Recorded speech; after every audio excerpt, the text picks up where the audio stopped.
เฮาสบายรีวิวโดนพีเจ็ดมามึงยุ่งมานี่เลยสร้างท่าของเฮานี่มึงไม่อ่ะให้กดตัวนี้ค้างไว้กดปุ่มเปิดนี่จากนั้น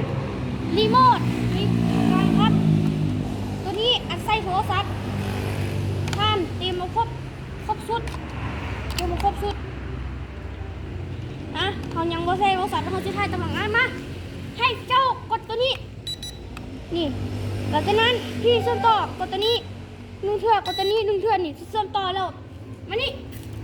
มานี่พี่ขึ้นให้เขากดตัวนี้ค้างไว้แล้วก็จะปีนหรือกดตัวนี้คือออโต้เดี๋ยวเขาจะกดขึ้นออโต้นี่สลับมือให้มันที่แบบนี้ก่อนเอาลงก่อนเดี๋ยวลง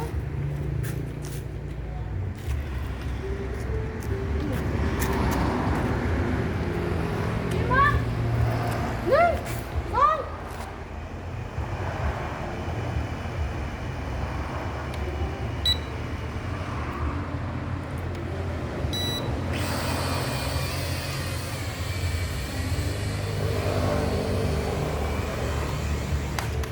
2ตรงนี้ไงวะ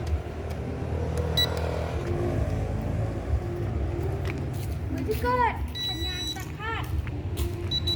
เดี๋ยว